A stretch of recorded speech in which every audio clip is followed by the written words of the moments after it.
नमस्कार जय जगन्नाथ आपण मनंकु मो चैनल को अनेक अनेक अभिनंदन। आज हेउची नवरात्रिर अष्टम दिन। माँ महागौरी बेश श्वेते वृषे समारूढ़ा श्वेतांबरा धरा शुचि महागौरी शुभं दद्यात्म हादेव प्रमददा। ओम नमो भगवती महागौरी वृषारूढ़े श्रीं ह्रीं क्लीं हुं फट् स्वाहा।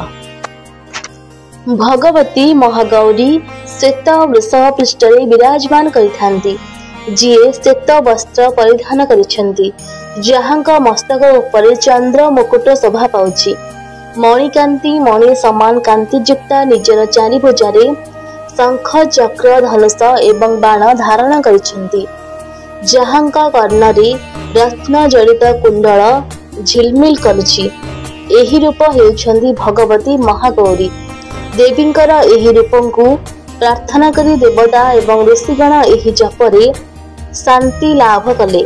सर्व मंगल मंगले सिद्धे सर्वाध साधिके शरण्ये त्र्यंबके गौरी नारायणी नमस्तुते। वृषभ सहित सिंहंकु माँ काहेकि बाहन कले से संबंध एक कथा प्रचलित अच्छी जे एक सिंह खूब भोकिला थिला। से भोजन अनुसंधान करी पार्वती निकटरे पहुंचला। उमा तपस्यारत थिले। देवी को देखि सिंहंकर भोक बढ़ीगला, किंतु से सिंह देवी तपस्या उठिया पर्यंत अपेक्षा करी बसी रहिला। ही अपेक्षा द्वारा सिंह खूब कमजोर होईगला। देवी तपर उठिबा से सिंहर दश देखा परे मनरे बहु दया आसिला। माँ से सिंह को निजर बाहन कले, कारण सिंह मध्य एक प्रकार तपस्या मध्य करिथिला। एथिपई देवी गौरींकर बाहन वृषभ और सिंह मध्य। माँ दुर्गांकर अष्टम शक्तिंकर नाम महागौरी। देवी गौरी शिवंकर अर्धांगिनी अटंती, तेणु माँ को शिवा एवं शांभवी नाम रे मध्य पूजा करा जाए। एहांक वर्ण पूर्णतः गौर। एही गौर वर्णर उपमा शंख चक्र एवं कुंद पुष्प समान। एहांक आयु 8 वर्ष।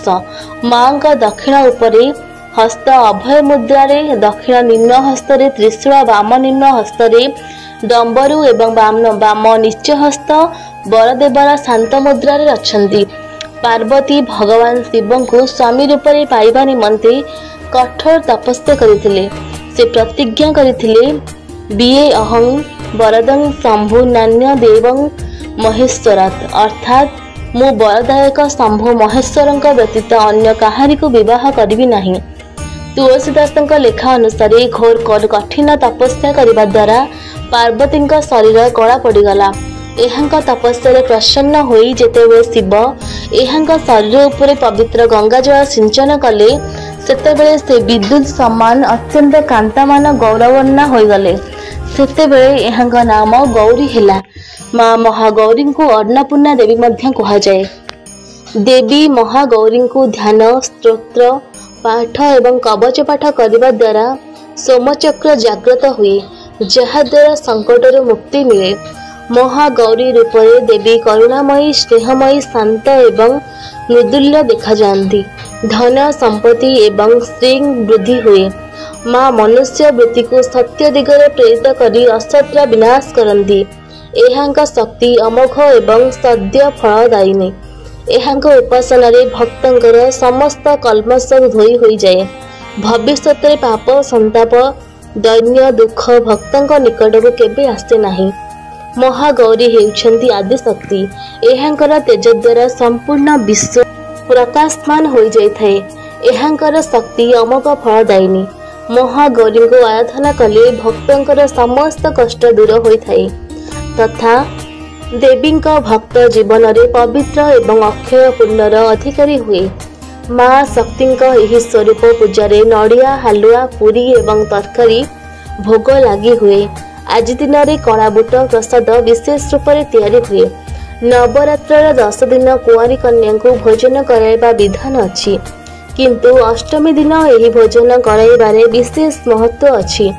एही दिन महिला माने निजर सुहाग निमंते देवी माँ का ओढ़ना भेटी करती।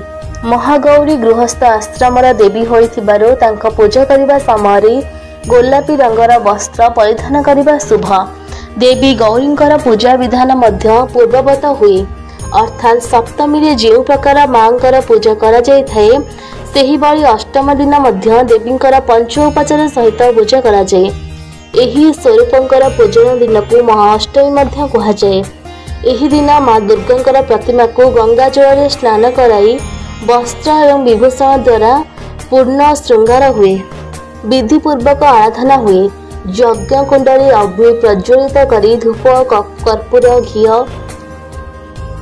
एवं अन्य हवन सामग्री आहुति दिया जाए।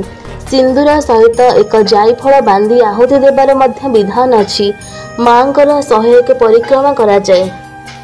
ध्यानम वंदे वांछित कामार्थ चंद्रार्थ कृत शिखरम सिंहारूढ़ा चतुर्भुजा महागौरी यशस्विनी पूर्णेन्दु निभां गौरी सोम वक्र स्थिता अष्टम दुर्गा त्रिनेत्रां वराभीतिकरां त्रिशूल लड मरुधरां महागौरी भजेहम्। पटाम्बर परिधानं मृदुहस्या नललंकालभूषितं मंजीरहार केयुर किंकिणी रत्न कुंडल मंडितं प्रफुल्ल वंदनं पल्लवधरां कांत कपोला तल्लिक मोहिनीं कमनीयां लावण्यां मृणालं चंदन गंधली प्राप्त।